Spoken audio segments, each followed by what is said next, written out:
Hoy tenemos la sexta y última parte de las cartas apostólicas. Sin embargo, es la 15ª parte del estudio, ¿no? Así que bueno, vamos a ver el primero de los puntos es que el Espíritu sigue hablando con las mismas palabras que inspiró hace milenios. Vamos a leer un texto de la carta a los hebreos que dice así: como dice el Espíritu Santo, si ustedes oyen hoy su voz, no endurezcan el corazón. Fíjense bien. ¿Ven la frase, si ustedes oyen hoy su voz, no endurezcan el corazón?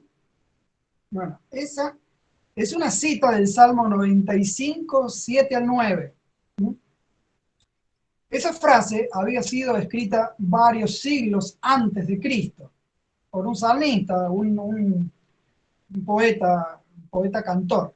En aquel momento lejano, el salmista les estaba rogando a sus hermanos que no endurecieran el corazón, que no fueran sordos ni desobedientes a la voz de Dios. Dios les estaba hablando y el salmista exhortaba a los paisanos israelitas a que le creyeran, le obedecieran sin resistencia, que no dudaran ni fuesen porfiados.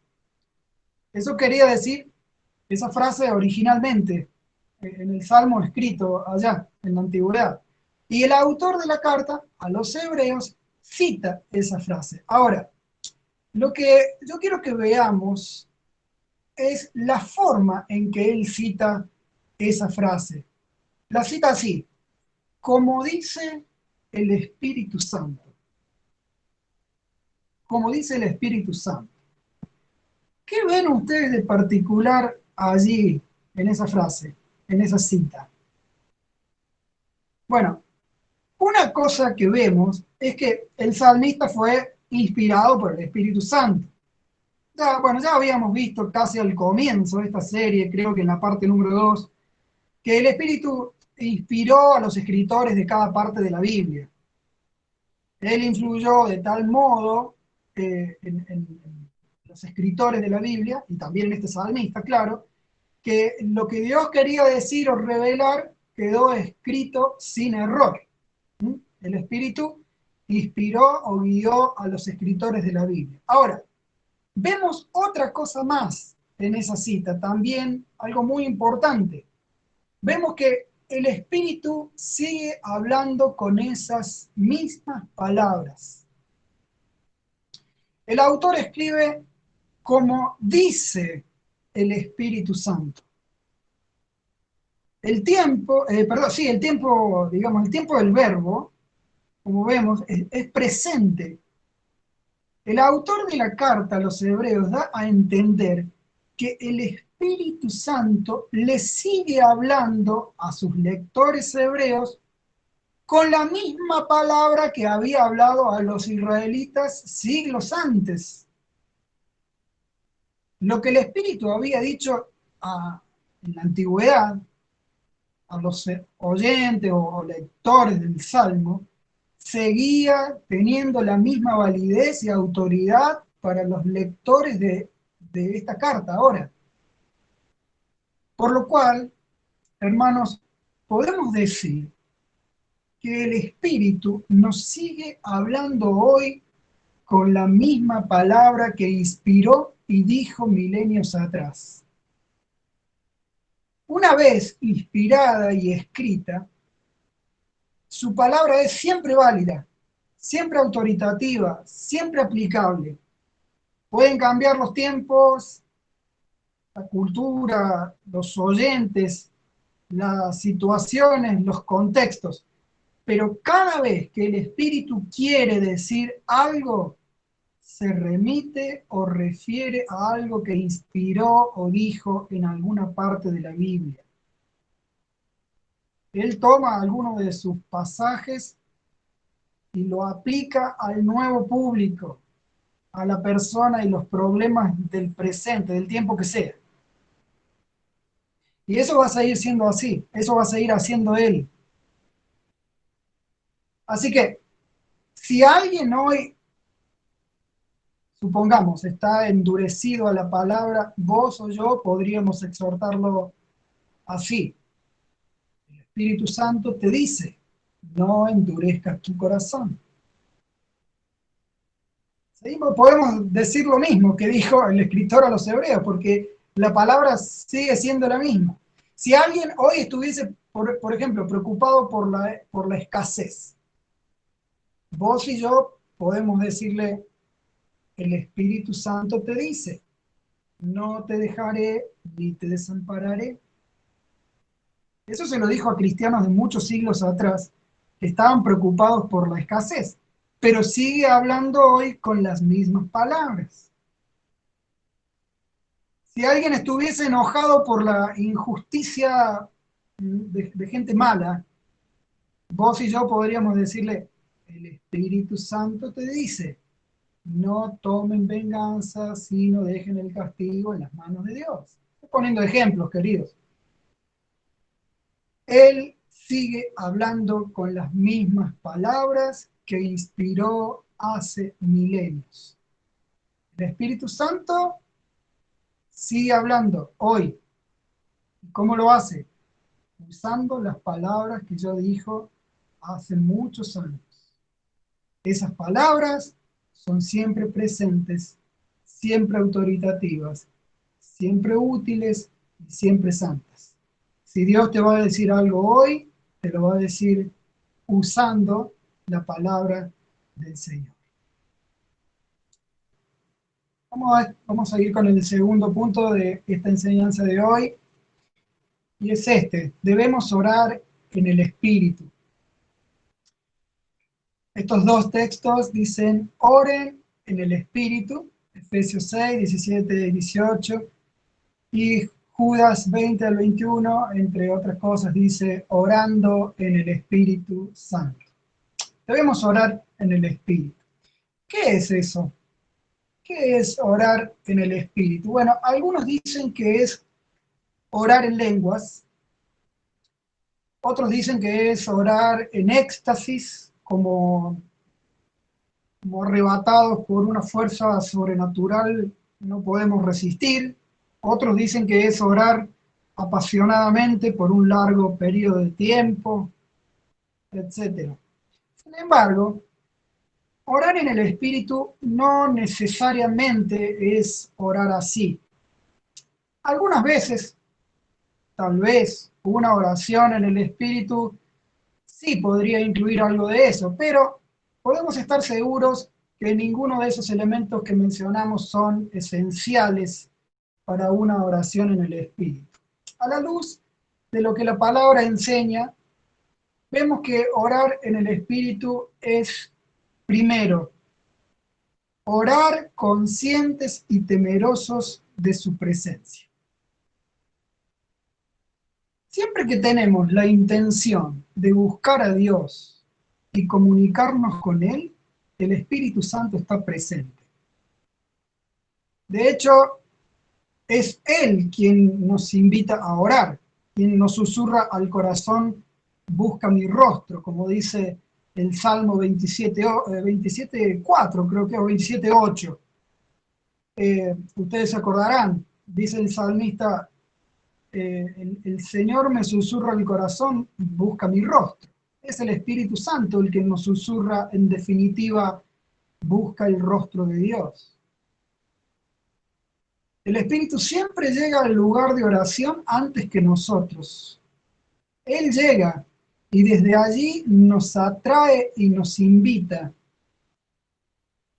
Cuando nosotros llegamos encontramos que el Espíritu lleva tiempo en ese lugar de oración, esperándonos. Y después de que llegamos, Él nos conduce hacia la misma presencia del Padre. Dice Efesios capítulo 2, versículo 18, podemos tener acceso al Padre por medio del Espíritu Santo. Así que no hay oración en que el Espíritu Santo no esté presente, invitando y conduciendo hacia la presencia del Padre. Ningún espacio de oración, hermanos, Ningún tiempo de oración es profano, común, mundano. Siempre tenemos que sacarnos el calzado de nuestra alma. ¿Por qué? Porque es terreno santo. Sea como sea que ores, querido hermano, sea en el lugar que sea, eh, está consciente de la presencia del Espíritu y teme ante Él. Santificalo, honralo, inclina tu frente, porque estás ante Dios. Así que, en primer lugar, podemos decir que orar en el Espíritu es orar consciente y temiendo la presencia del Espíritu. En segundo lugar, orar en el Espíritu es orar con la fe que Él nos hace experimentar en su palabra. Orar con la fe que Él nos hace experimentar en su palabra. Siempre debemos orar con fe en la palabra de Dios, en la Biblia, confiados en la veracidad de lo que ella dice, con plena certeza, con completa convicción en sus verdades. Hebreos 11:6, pasaje que todos conocemos, recuerden, dice: todo el que desea acercarse a Dios debe creer que Él existe y que recompensa a los que lo buscan con sinceridad. Y hablando de la sabiduría, Santiago dice: pida a Dios, pero pida con fe, sin dudar. Así que siempre debemos orar con fe en la palabra de Dios. Ahora, ¿de dónde vamos a sacar la fe si en ese momento nuestro corazón está endurecido? ¿Quién nos va a ayudar a experimentar confianza si en ese momento no estamos confiando? Porque, a ver, seamos sinceros, nosotros, así como los discípulos de Jesús allá en Lucas 24, si no me equivoco, también somos insensatos y tardos de corazón para creer en lo que la Biblia dice. No es raro que tengamos como un velo en nuestros ojos. Así que necesitamos la ayuda sobrenatural del Espíritu, que Él nos abra los ojos a la verdad y nos ayude a confiar en ella. Cada vez que vamos a orar, hermanos, y notamos que nuestro corazón está cerrado en alguna medida por la incredulidad, digámosle a Dios: ayuda mi incredulidad. Pidámosle: ayuda mi incredulidad. Quiero confiar en tu palabra. Te ruego que me fe que no tengo. Hermanos, yo tengo que orar así todos los días, porque todos los días, en una u otra medida, mi fe se apaga. Pero el Señor escucha. Si nuestro pedido es sincero de corazón y Él tiene misericordia de nosotros, nos ayuda a confiar en su palabra. Y entonces, con esa confianza que Él nos da en su palabra, oramos en el Espíritu. Orar en el Espíritu es orar plenamente convencidos en su palabra. Cuando estamos con esa convicción, con esa certeza de que lo que estamos leyendo, cualquiera sea la porción, es cierta, es firme, es veraz, entonces ahí estamos orando en el Espíritu. Amén. Que el Señor nos ayude a orar así, siempre, plenamente convencidos en su palabra. En tercer lugar, orar en el Espíritu es orar por todos los temas que están de acuerdo con su voluntad. Por todos los temas que están de acuerdo con su voluntad. ¿Cuáles son esos temas, por ejemplo? Bueno, tenemos que buscarlo en la Biblia, ¿no es cierto? Para conocer esos temas hay que, fijarse, por ejemplo, en el Padre Nuestro, en las oraciones que el Señor hizo, en las oraciones que hicieron los apóstoles, en lo que Él nos dice que pidamos, en los grandes temas que atraviesan la Biblia, etc. Podemos encontrar esos temas en la Biblia completa. Y por ejemplo, ¿qué temas encontramos?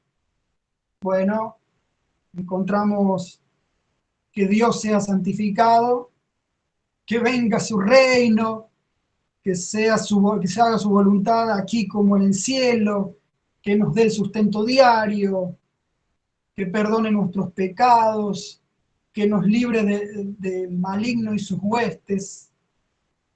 Encontramos que vivamos para su gloria en cada detalle, incluso en el comer y el beber, que nos abra los ojos para conocerlo más y admirarlo más, que nos ayude a amarlo más y a obedecerlo más, que nos dé oportunidades y denuedo para compartir su palabra, que envíe obreros a su mies, que ayude a nuestros hermanos, que la iglesia sea unida. Bueno, esos y muchos otros temas son los que el Espíritu tiene en el corazón, los que están de acuerdo con su voluntad, con sus deseos, con su gloria. Por esos temas, entonces, tenemos que orar también. También nosotros tenemos que desear esas cosas que desea el Espíritu y buscarlas y pedirlas. Dice 1 de Juan 5:14, si pedimos conforme a su voluntad, Él nos oye. Así que la oración oída, y podemos decir la oración respondida, es la que pide lo que Dios quiere. Así que hermanos, busquemos en la Biblia todo lo que Él quiere y pidámoslo, pidámoslo, pidamos por todo lo que Él quiere. Hermanos, al escuchar algunas oraciones, me doy cuenta de que algunos de nosotros permanecemos en la infantilidad, a pesar de que llevamos años de convertidos. Padre, te doy gracias por este día, te pido que me ayudes, que me cuides y que me des sustento, trabajo y que mi cónyuge o que mi hermano o que mi amigo no sea tan malo conmigo. Amén. ¿Mm? Oramos enfocados algunos solamente en nosotros. Parece que en lugar de vernos a nosotros como siervos de Dios, como parte de su obra global y eterna, vemos a Dios como siervo nuestro, como si Él estuviese al servicio de nuestra obra, de nuestra vida. Ojo, no digo que esté mal orar por esos temas, mencioné como ejemplo en esa oración que yo llamo infantil. Digo que generalmente oramos solo por esos temas, mientras que los otros, los que tienen que ver con la misma persona de Dios, su obra, su reino, muchas veces están ausentes. Y eso es una señal de que nuestras oraciones no han madurado. No hemos madurado en este aspecto de orar por todos los temas que Él quiere. No son oraciones en el espíritu, sino en la carne, podemos decir. Orar en el espíritu es orar por todos los temas que están de acuerdo con su voluntad. Es orar por los deseos que tiene el espíritu en su corazón. Es orar también por todo lo que a Él lo conmueve, no solamente por nuestras necesidades, que por cierto, no digo que no lo conmuevan a Él, sí conmueven al Espíritu nuestras necesidades, pero también las cosas que tienen que ver con su gloria, con su obra eterna, con su ser, con el mundo, por todos los temas que están de acuerdo con su voluntad. Orar en el Espíritu es orar por esos temas también. Bueno, muy bien. Vamos con el tercero de los puntos, el último de este último mensaje. Dice que el Espíritu intercede por nosotros en la debilidad. Todos conocemos este pasaje de Romanos 8, 26 y 27. En nuestra debilidad el Espíritu acude a ayudarnos. No sabemos qué pedir, pero el Espíritu mismo intercede por nosotros con gemidos que no pueden expresarse con palabras. Y Dios, que examina los corazones, sabe cuál es la intención del Espíritu, porque el Espíritu intercede por los creyentes conforme a la voluntad de Dios. Si leemos todo este capítulo de Romanos 8, lo que está antes y lo que está después de este pasaje, vemos que los hijos de Dios vivimos, podemos decir, entre el dolor y la esperanza. Vivimos una realidad de tensión interior. Por un lado, estamos expuestos a sufrimientos, tribulaciones, enfermedades, angustias, hambre, pobreza, peligros, en algunos casos violencia y persecuciones en muchas zonas, y también otras cosas. Todo eso, dice Pablo en el contexto de este pasaje que hemos leído, nos hace gemir, gemir interiormente, suspirar con mucho pesar. Por otro lado, sin embargo, los cristianos sabemos que hay una gloria venidera que será revelada en nosotros, dice el versículo 18, que nuestros cuerpos serán completamente transformados y que viviremos para siempre con el Señor. Estas promesas seguras, dice Pablo, nos generan una esperanza, una gran esperanza y paciencia. Así que vivimos entre el dolor y la esperanza, en una especie de tensión entre la angustia y el aliento. ¿Quién, quién no ha sufrido una enfermedad o sospecha que la tiene o tiene miedo de contraerla? ¿Quién no ha padecido algún dolor o perdido a un ser querido o estado en escasez o sufrido algún maltrato? ¿Quién? Sabemos lo que es estar en el dolor. Por otro lado, todos tenemos de manera más o menos viva también la esperanza de la gloria, la esperanza de la resurrección. Así que una realidad nos recuerda que somos corruptibles y la otra nos recuerda que seremos hechos incorruptibles. Nosotros entonces vivimos entre la esperanza o entre el dolor y la esperanza. Ahora bien, nuestro texto dice que en nuestra debilidad no sabemos qué pedir. En nuestra debilidad no sabemos qué pedir. Muchas veces cuando nos encontramos en medio de esa tensión entre el dolor y la esperanza, somos realmente débiles. Débiles, no necesariamente en un sentido, no débiles en un sentido moral, débil en un sentido natural. Débiles, ¿no? No podemos ver clarísimamente todo el cuadro de lo que Dios va a hacer con nosotros, no podemos discernir cuál es la voluntad o el propósito específico de Dios para con nosotros. No podemos saber todo en medio de cada situación que vivimos. Por eso decimos, somos débiles. Y entonces muchas veces no sabemos qué pedir.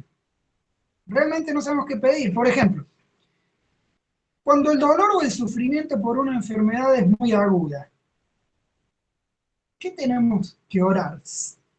¿Tenemos que orar siempre por sanidad? ¿O tenemos que orar por fortaleza y fidelidad? ¿O por ambas cosas? O cuando estamos en mucha necesidad económica, ¿tenemos que orar para ser fieles en medio de ella o porque Dios nos provea? ¿O por ambas cosas? ¿O por alguna otra cosa? Cuando alguien se burla o nos trata mal porque somos cristianos, ¿tenemos que orar que Dios proceda a vengarse o que Dios nos dé fortaleza a nosotros y que bendiga a nuestros enemigos? O por ambas cosas, o por todo eso.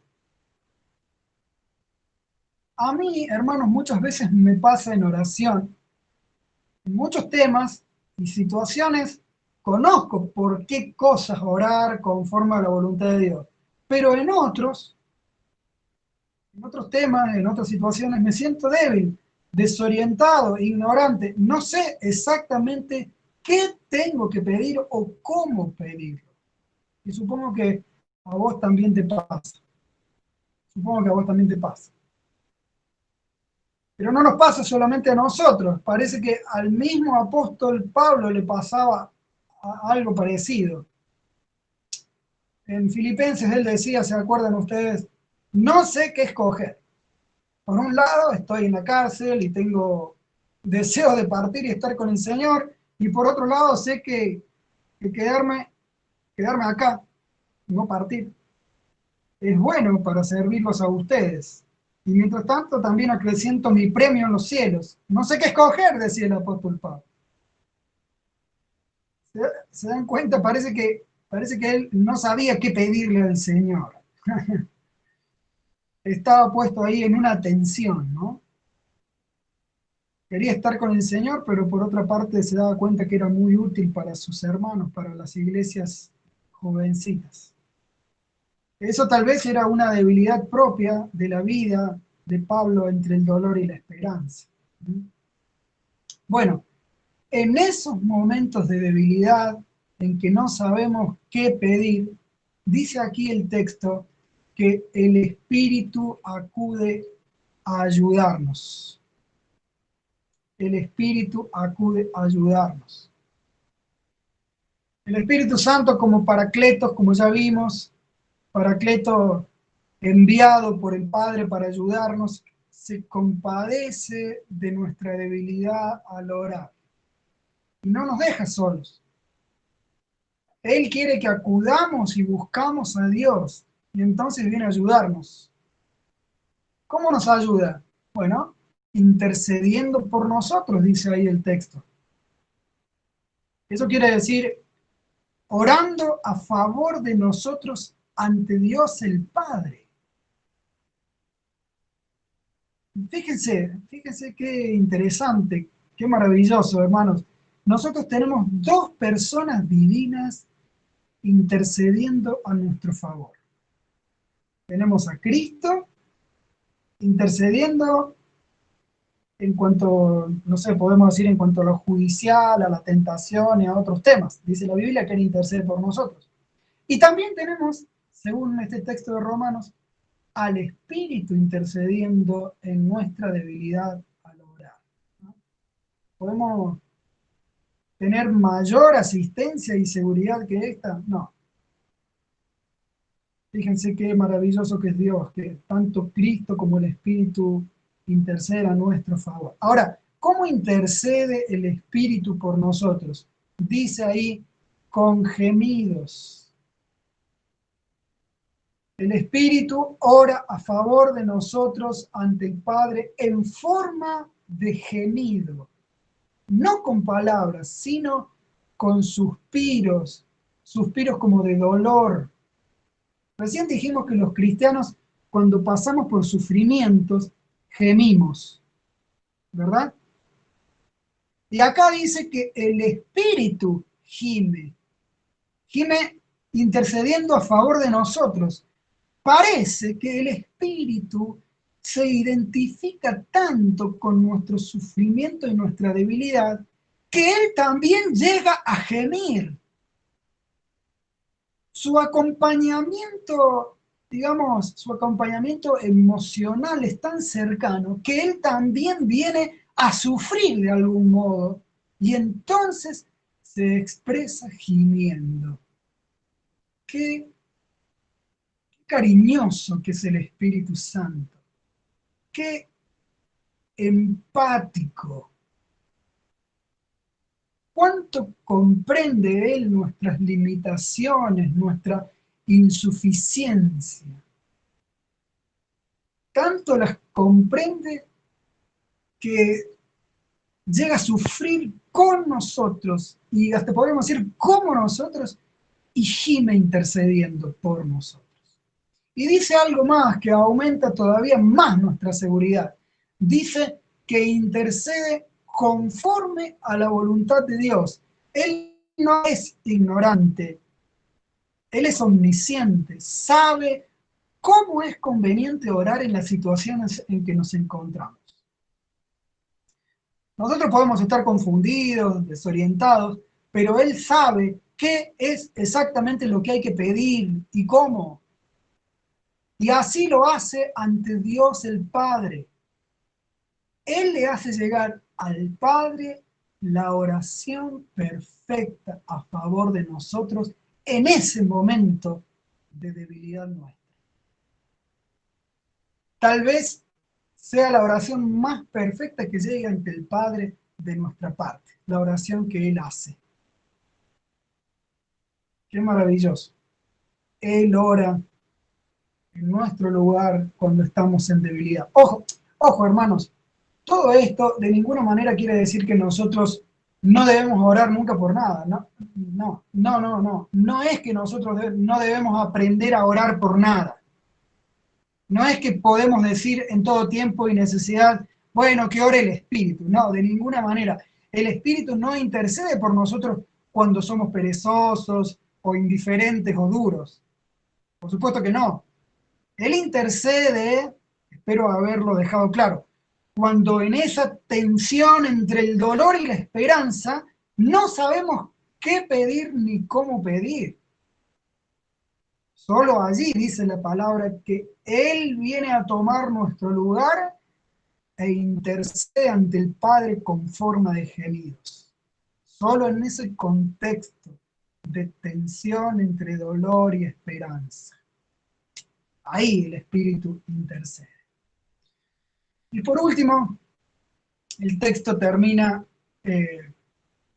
diciendo que Dios sabe cuál es la intención del Espíritu. Dios interpreta perfectamente esa oración expresada en gemidos por el Espíritu y la recibe y la responde. Podríamos decir que Dios el Padre responde las oraciones que le hace Dios el Espíritu.